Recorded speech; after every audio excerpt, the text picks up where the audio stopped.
it's just going to depend on what team shows up.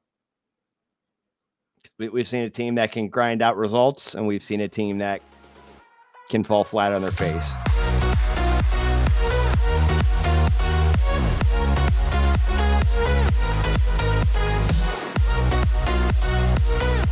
Welcome to the Almost Morados podcast on the State of Louisville Podcast Network. I'm Zach. And I'm Benton. Ben, we got a good result from Racing and a meaningless result from City this week. Yeah, not to jump ahead, but the Louisville City one is, not a lot of stress or pressure there. They got. We are currently in. We have to play the games mode, but the games don't mean anything. Yeah, it's kind of in territory, just keeping that run of form, maybe set some records. So keep everybody's legs warm. Don't get hurt. That's the goal for these last couple of games. But on the flip side, for Racing Louisville, certainly a lot of pressure, and every game means a whole lot right now for Racing, even the games that they aren't playing in. Yeah. Unfortunately, we have to pay attention elsewhere, but they got a positive result this weekend, and I'm pretty happy about it because I'm not gonna lie, I've been very pessimistic lately on Racing Louisville's hope, but they're luring me back into this, being hopeful about their playoff chances. It's a dangerous dangerous game I'm playing. It is funny that after all we've gone through, the standings in the league 1 through 9 are now exactly the same as they were a month ago. We've arrived at the exact situation we were in 1 month ago. Yeah, it really feels like with some of those results, Racing should have kind of fallen out of the mix, but they're still very much in it.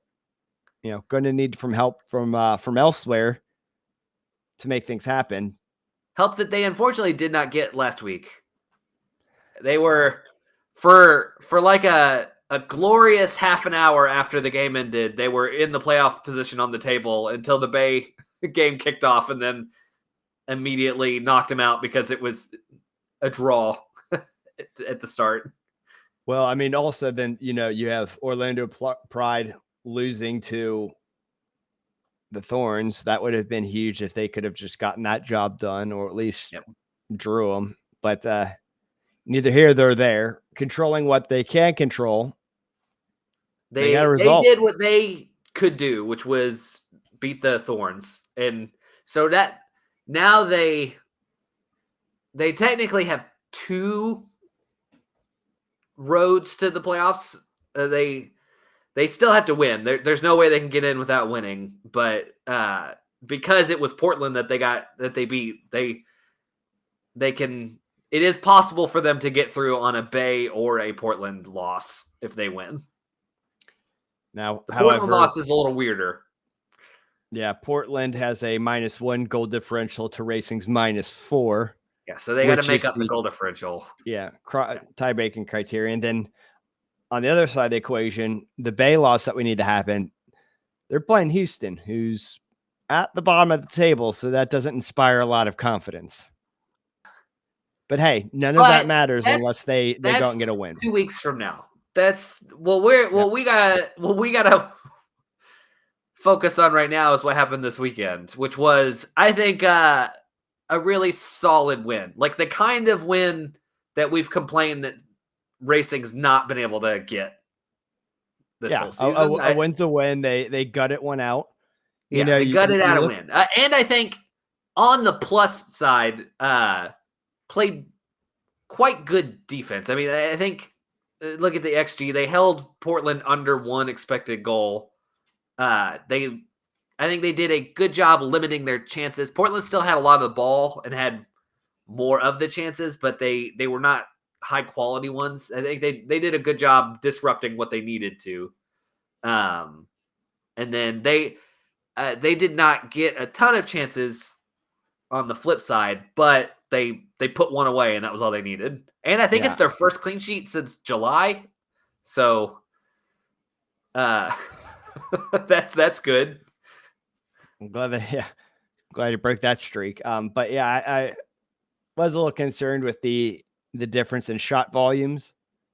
and particularly the expected goal situation. Not so much Portland Thorns just being shy of 1, but more so Racing's not even hitting 0.5, 0.44 to be exact. I mean, like you said, at the end of the day, got the job done. It just, they needed if one I could have chance it my and they way, got I it. would have liked to seen a nice, like, real confident boosting win, like a nice, like, solid, like, comfortable win. Yeah, I mean, Wouldn't describe the it as only thing that comfortable here, does, but they got it done.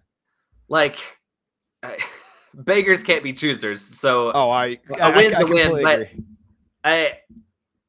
because of the situation they're in with the goal differential now, if they had been able to put more than one goal up on Portland, that would have actually helped their chances of making it to the playoffs a lot. Because they, especially if we're in a situation a couple weeks from now where they get the loss from Portland that they need and they get the win that they need, but they don't make up the goal differential, that will really sting that they couldn't have maybe put one or two more in. Yeah, but you also got to think, like much earlier in the season, the different things that they could have maybe done differently to avoid it being in that situation. But again, neither here nor there at the moment. I mean, they did what they needed to do. I just feel like they just struggled so much to win and with the pressure on, and I'm happy to see, they went, what is a 3-loss streak that they're riding on, and this is like absolute crunch time for them, where they just absolutely needed as many results as they could to put themselves more comfortably in the playoff picture. Like I was saying before, I think we're a little fortunate that they're still as much in the mix as they are. Yeah, it almost felt like none of the teams that were in those 7, 8, 9, 10 spot seemed like they really wanted to be in the playoffs until Racing was able to turn it around, and then suddenly everyone wanted to be in the playoffs again. Right? Yeah, it's definitely been keeping it close to the wire. But yeah, I mean, we're in the same situation that we've been in, which is Racing continues to do just enough to not be eliminated. That's unfortunately a good way of putting it. More frustratingly, are currently in 9th place, which they seem just like glued to. The 9th place is Racing's Eastern Conference Finals. Oh, I hate it. You're right. You're absolutely right. I didn't think of it. I've never thought of it that way, but that's so true. Because they are like, there's nothing Utah can do to catch them. So they're either going to make the playoffs or they're going to be in 9th place. Is that is where we're at this season.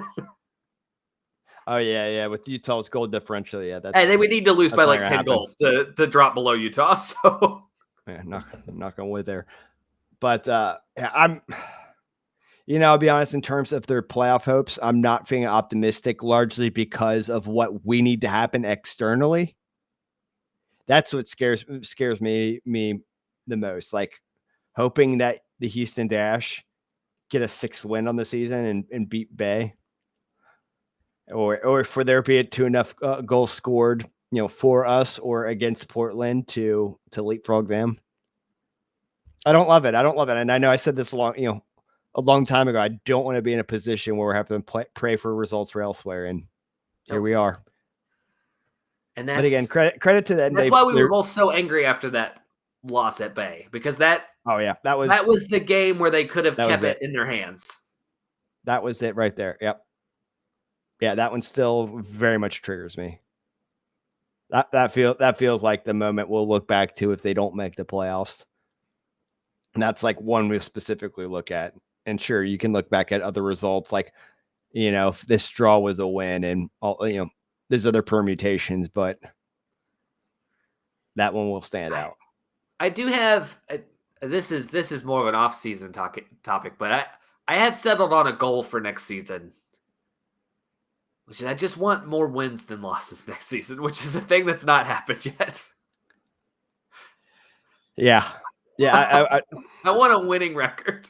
I was really thinking that this year was going to be more of a step forward than it has been. Yeah, digging through, this year looks really similar to last year in that, as far as like their points per game is right about the same. currently in 9th place again. Wins and losses. I mean, they played more games this season, but everything looks very similar numbers wise to last year. Yeah, we got Bev got the head coaching gig, and they were very much bought in on her. I feel like we had the strongest roster we've had. There's some more. They've had several seasons for some of these players, at least, to work with one another, kind of build up some of that on-field chemistry. And I thought the culmination of those efforts would be higher than where we are. Yeah. And I'm sure they're as frustrated as anybody. Yeah, well, and a thing I'm a bit frustrated with where we're sitting right now is I feel like the team made a couple roster moves lately that were like trading away some long-term prospects for short-term gain, and those feel really like pointless if you don't make the playoffs. I'm still good with what happened there. I still think that's a net positive for them. Like you need that experience. When I totally get what you're saying, but at a certain point, when you have too many like pieces for the future, like what about the now, right? Yeah. And it's not like it's not like the likes of Bolster or Janine Becky well, I think up and retire in the offseason. Yeah, I think Bolster was a great pickup. So I think a full season with her will be good. So that trade specifically, I have no problem with. But Janine Becky's won me over. I'm happy that she's around. So I don't have any. Yeah, we hadn't talked about her much. This. I think she had a really good game against Portland. She had the assist on the game-winning goal. I thought she was very solid in that Portland game. Yeah. Flint obviously did. Yeah. I mean, Flint was the most great as usual. Hey, wait. I want to. This is a bit of a tangent.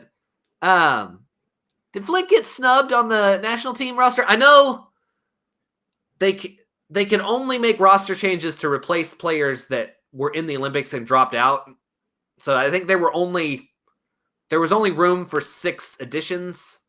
That they had to stick with the Olympic roster for the most part. But I do feel like with the season Flint has had, I think she earned one of those call-up spots. Yeah, she probably deserves a little more credit than she's been getting. I'm glad to see people probably have already seen it at this point by the time the pod goes out, but Sears made the roster for this international break for the women's national team, which is really awesome to see. Especially like as a rookie. That's great. I like that the national team coach is kind of exploring what's out there. It's kind of a turnover period for the women's team. Yeah. And you got to feel it out. You got to see what you got. So if a player's showing promise and potential and doing well at the club level, give them a go. And that's exactly what she's doing with Sears. So yeah. I'm here for it. Well, and I saw Emma Hayes mentioned in one of the interviews I was listening to that she, that they'll have opportunity in the next international window to make more changes, and she would have liked to have called up more players like Sears to get some new faces in there, but they were limited. They by the contract or whatever, they had to use the roster from the Olympics unless someone dropped out. Those were the only replacements they were able to make. Gotcha. I didn't know that part. Yeah, and I think there's like 6 players who were injured or right now or like otherwise busy and dropped out from the Olympic roster. So there were only Trinity Rodman, for example. Yeah, like Trinity. Yeah. So there were only like 6 spots available to make any changes, which makes it even more awesome that Sears got one of those spots. Yeah. No, it really is. And she's done well. Yeah. I'm really happy for her. Another really good game for her. I'm glad to see her getting the starts now. I think, like we mentioned, being sad about losing some of the youth. I mean, I am very happy to see her with another year of experience next season. Yeah. And more time working with some of these more veteran players as well. Again, that's kind of where I think there needs to be a little bit of a balance in your roster build in terms of experience and youth and promise. Yeah. Uh, can we? I got an idea for next season. Can we start? I mean, the hype videos at the beginning of games are really good and they get me fired up. But could we maybe, just for my own sanity, maybe pre-kickoff start the games with maybe like a rotating like couple minute long video explaining different aspects of soccer tactics, so that I don't have to listen to people behind me at the stadium complain every time the ball gets passed back to the keeper. Is that going It's to not break bad. it? It's good sometimes. If you want to go like, if you're running full speed backwards, you can't just turn around and kick it across the field. The best thing to do is tap it over to the keeper for them to clear it. That's a normal good thing to do. I hate hearing people complain every time it gets passed to the keeper.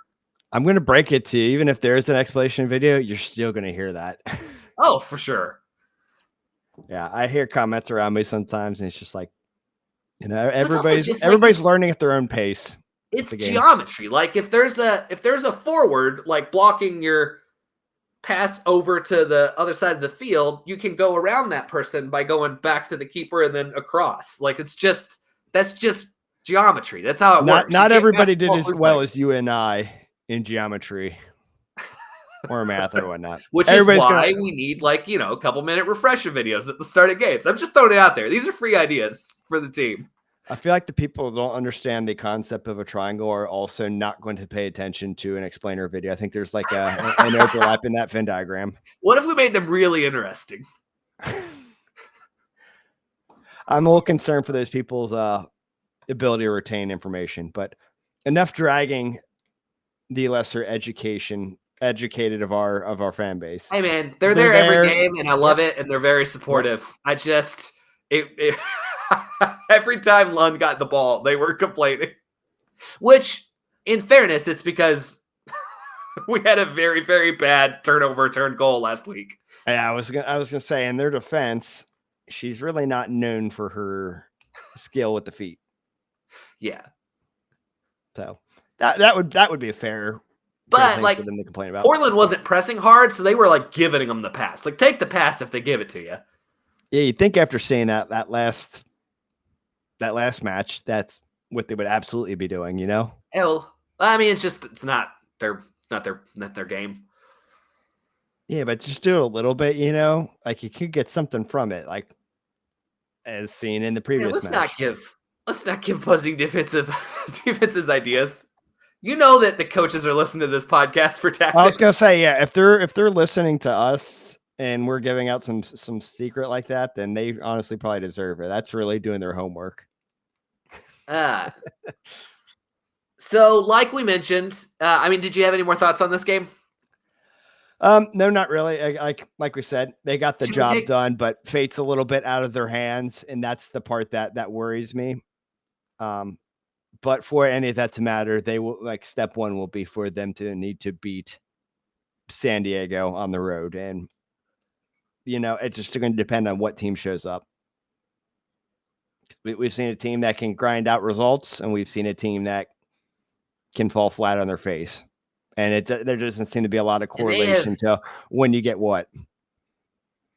They have really struggled on the road this season as well. That being in a position where they need to get points on the road is not based on how the results have gone earlier this season. It's not. We have one win on the road.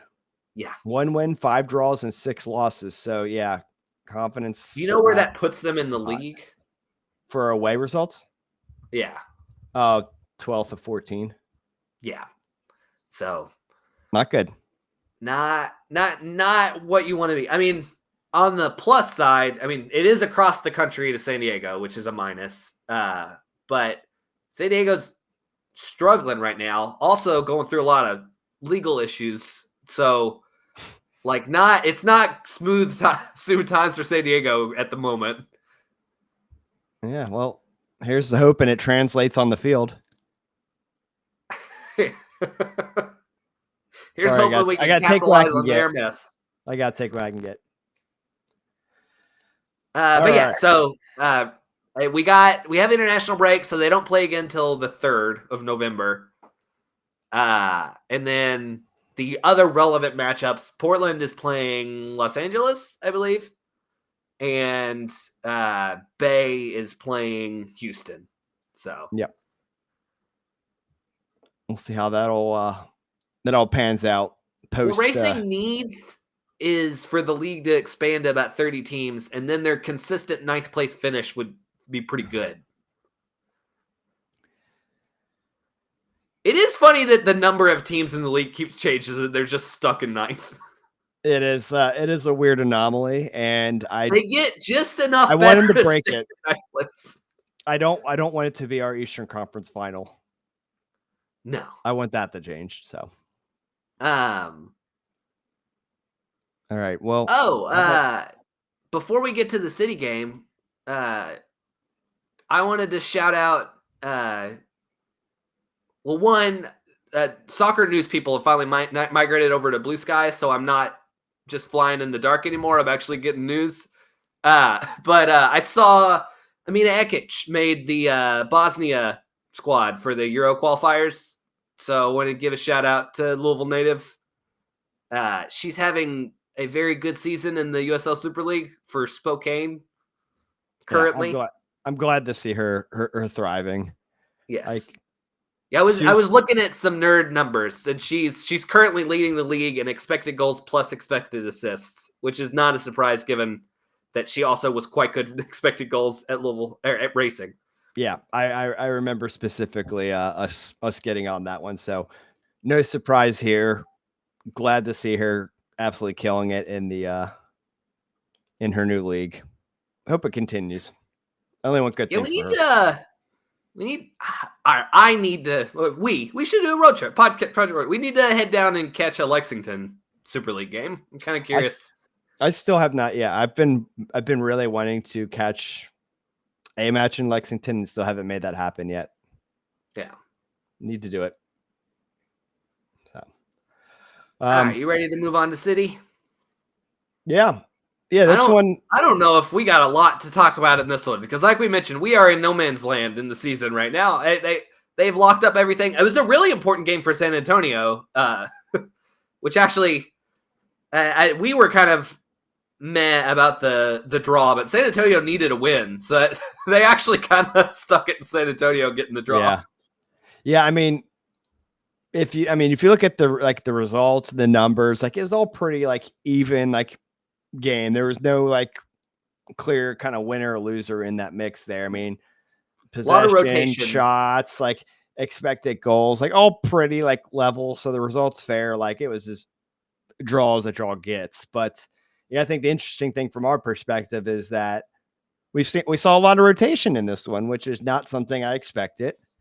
And I'm happy about it, right? Other guys getting minutes, opportunities to shine.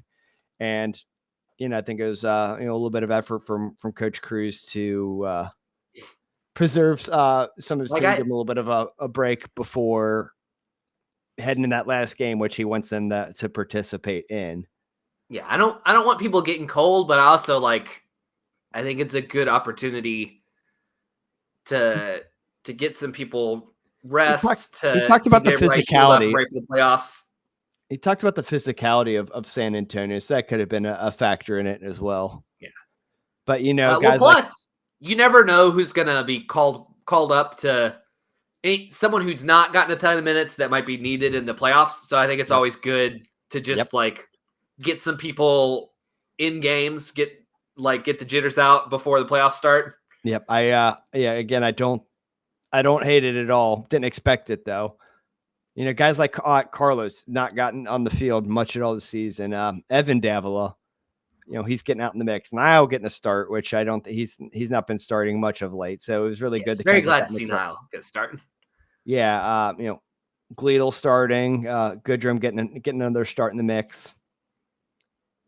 So yeah, I'm happy about the rotation, but it was nice to see that we can go out there and get a solid road draw. Well, and a start for Wilson. Team. He started a lot early in the season, but has not been starting a lot lately. Yeah. So, you're getting those guys a little bit more match sharp and ready should their number be called in the playoffs. You're giving these guys who've been starting game in and game out a bit of a breather. I think it was a net positive. Yeah. They didn't. There was no reason they needed to go and throw everything at it and get a win. Well, and I think it says a lot about the team. Like, we mentioned a lot of rotation. We're never happy with a draw, but that was like a must-win game for San Antonio, and they were like fired up. That was an important game for them. So yeah, to be able to get a draw on the road with the amount of rotation against a very motivated team, I think is pretty good. Yeah. Yeah. So, no, it was only their fourth draw of the season, which I thought was interesting. I hadn't really fully looked at. I'm like, man, only 4. So, kind of crazy. Only their third time playing San Antonio. And Yep. We only played them in the final, and then that rematch the following in the final, and then the rematch the next season. That's the only 2 matchups. I mean, it's a Western Conference team, so yeah, they only in the past few years just started kind of doing that cross conference play. So, and now they are now 1-1-1 after that result. Completely even between the two. Yeah. Although probably will not be facing them in the playoffs this season because they're going to have a hard time making the playoffs. Yeah, does not seem likely at all. Yeah. But next up for him is Phoenix Rising, who is only 1 place above them in the standings. Not the team we've at least that I've thought of when Phoenix Rising. I usually think of kind of a regular contender. They're not so much that this year. It's going to be more of a dark horse. I feel like they kind of quietly won the championship last season. I had actually forgotten until I was doing prep for the next game that they won last year. Yeah, because they upset the Battery, and yeah, it was a little odd, Yeah, for all of the incredible regular season teams they've had, I feel like it was not like one of the historically great Phoenix teams last year, and they won the championship. Yeah, it is very strange and very odd. But hey, that's good. That's a good cautionary tale, though, about anything can happen in these playoffs. I believe that's what makes me nervous. The Shield in the history of the league, going back to 2011 when it took the form it's in now, I think the Shield winner has only gone on to win the championship 3 times. Yeah, it's not in more than 10 years. Not a favorable situation. It's not easy to do. So yeah, it does have me nervous. But man, if any team can do it, we got quite a squad here, Rochester, I think the Bob Lilly Rochester Rhinos did it one year. I forget who I think Orlando may have done it one year before they left. But think of this way. It does not happen often. In terms of all the records, Louisville City is either reached or has been flirting with, a lot of them are tied back to that 2019 Phoenix team. They didn't make the finals. Yeah. Knocked out by the Butterflies, who came here and denied us of our trifecta. Still mad about that one. You know how cool that would have been? A 3-peat. Oh well. So yeah, I'm cautiously optimistic, but San Antonio is the last team to have done it. There we go. I was trying to I had to double check for a second. So 2022 San Antonio is the last time a team's won both in the same year. So yeah, I'm take things one step at a time. I think this Phoenix matchup is going to be another good opportunity for the guys to stay sharp. I like the fact they're playing an unfamiliar opponent, aka not an Eastern Conference team. And then you got, and then it's then it's playoff time. Win or go home. Everything's at Lynn Family Stadium, which is fantastic. That works out pretty damn well for us, considering they've lost once and won every other time. I mean, every team would like to be home, but especially they have been phenomenal at home this season. So it's a huge boost to have every game at home. Oh yeah. That's why you want to win the Shield in a format like this. Yeah. So really big deal. That factor. So that does give me hope. Yeah. Not to derail us too much. New York Red Bulls 2 is the other team that's won them both. So it's 4. It's that makes 4 sense. times. I could see that. Yeah. I miscounted. It's 4 times. Yeah, so it's Orlando. I remember that right. It's Orlando, Rochester, New York 2, and San Antonio. The only teams to win the Shield and the playoffs. Yeah, the baby Bulls back in their day, they were pretty quality. Oh yeah. Well, that was the that was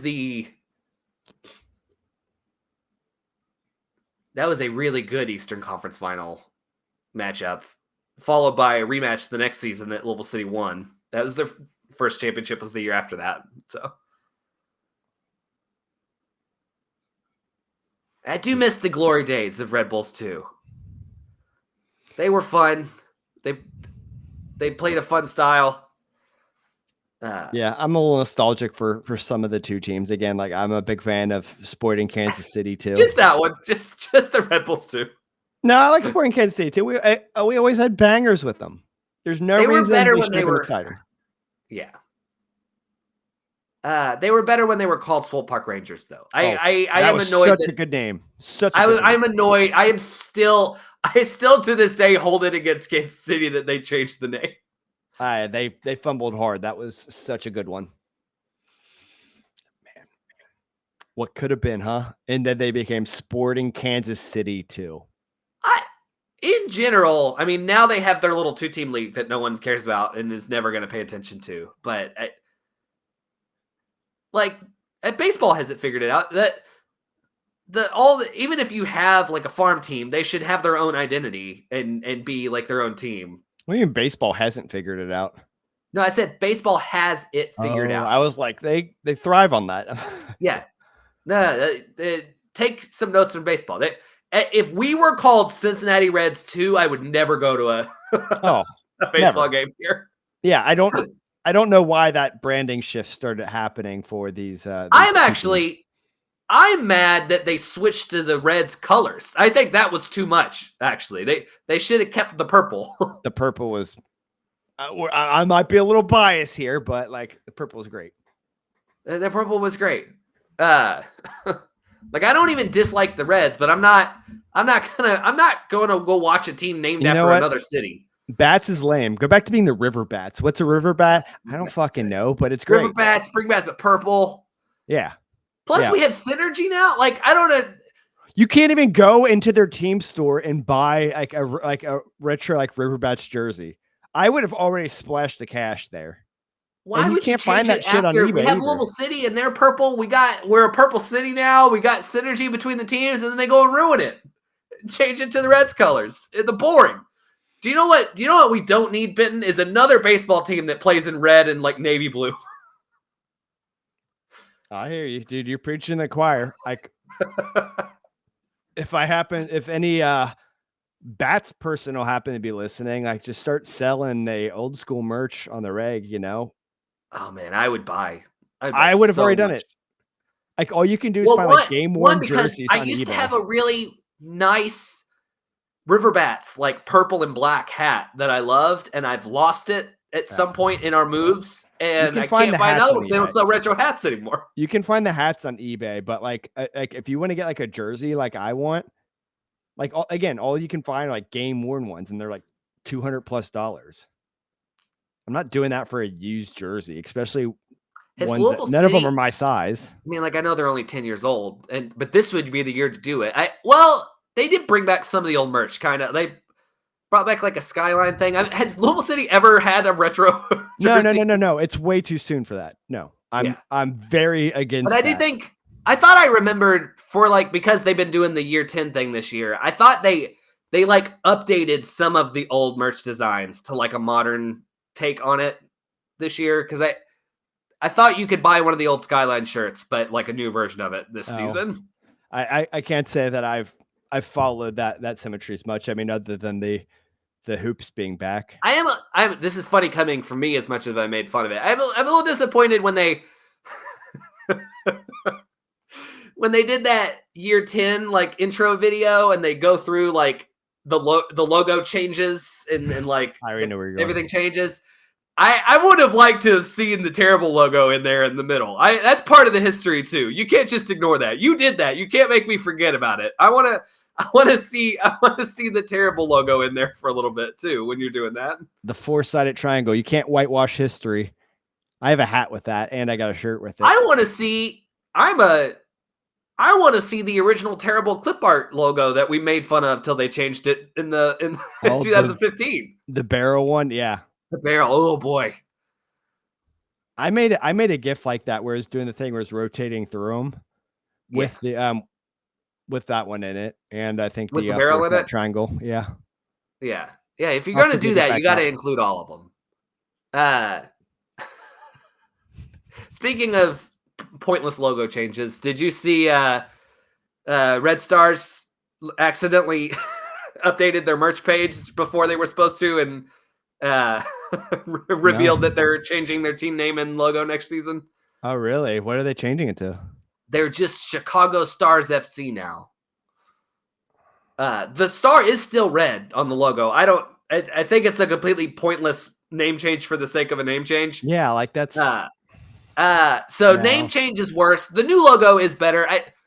They're a weird team. Like I feel like they're actually a good candidate for a crest update because I think they have like a really good, like the idea of their crest is good. I think they have a really good color scheme, but the execution is like not very good. They have kind of a generic crest for like what is like a pretty good color scheme and a good base to work with. So that I feel like that's one where it is well served to update it, but like keep some core stuff. The problem is they changed a little too much. They should have kept the stripes in there.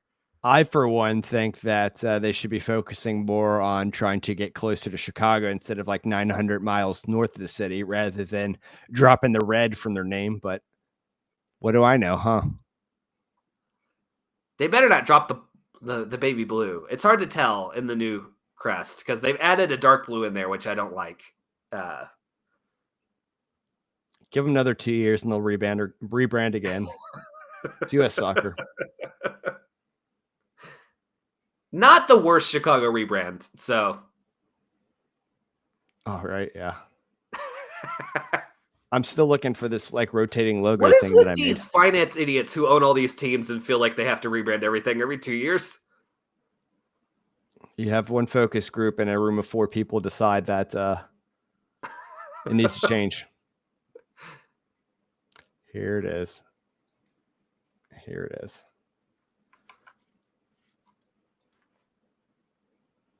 What are we doing? I'm sending you the GIF thing. Maybe we can overlay it here. I'll share it. We'll see if we get that edited in. Oh yeah, your logo history GIF.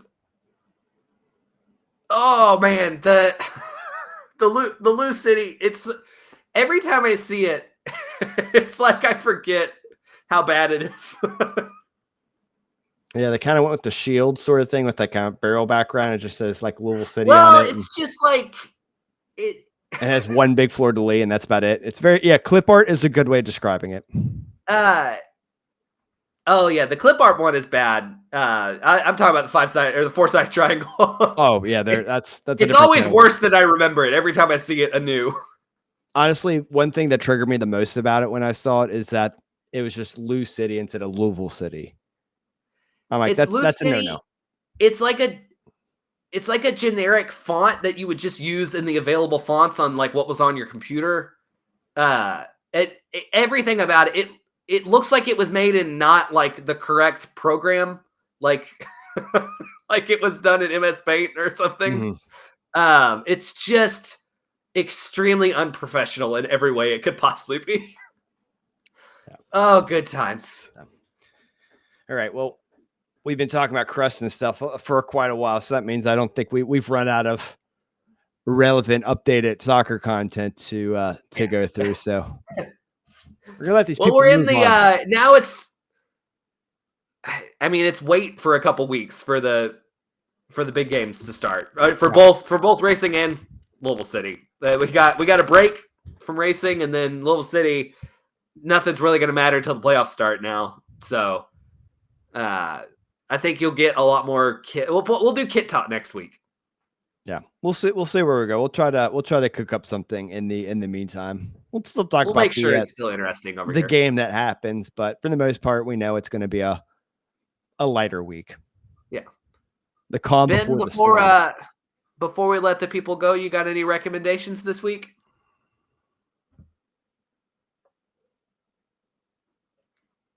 Do you need me to do mine first? I do need you to do yours first. Okay, I got music recommendations this week. The new Phanogram album is quite good. That just came out this week. So if you have not listened to that, check that out. That's pretty good. Also, Tyler the Creator's putting out teasers. His new album looks pretty good. He's going back to the weird stuff that I enjoy. Looks like kind of Goblin Igor vibes. So future I'm looking forward to that. It's just one song he's released so far, but it looks like it's going to be like one for Zach. So Odd Future. That brings me back to like 2010. Yeah. I like that. None of this pop stuff. Back to the weird stuff. Yeah, there we go. I don't have any good food this week. What'd you say? Do you eat good food this week? No, not really. I don't have any good recommendations to bring up. I did get the new Mario Party, but I haven't got to play it yet. But the reviews were very positive, so I can maybe recommend that based off the reviews itself. Oh, that's a good one. I'm always down I haven't got to play it yet, though, so it's hard for me to recommend something I haven't played yet. We'll check back in next week. We'll have plenty of time next week to talk about Mario Party. Yeah, me and my friends were doing a like Mario sports like tournament. We played through all the levels of Mario Golf. We're working through Mario Kart, and we'll probably do Mario Party next. I do want to do Mario Tennis as well. We hooked our Wii up for the first time in a long time and played Wii Sports and Wii Sports Resort last weekend. Got some like ping pong and tennis and sword fighting and golf in. That was a lot of fun. There you go. They have one on the Switch. It's the Chuck is a big fan of the kendo sword fighting. She wanted to play that over and over. That's fun. All right. We're just yammering at this point. So I'm going to let you people move on to the next podcast. We will be back next week. As you said, we will try to cook up something. Yeah, we'll keep it interesting. There's not going to be a lot of soccer news to talk about, but we'll make sure. Like I said, calm before the storm. Episode. Fun's about to start. Catch you guys next week. Thank you for tuning in. Vamos Morados. Bye, y'all.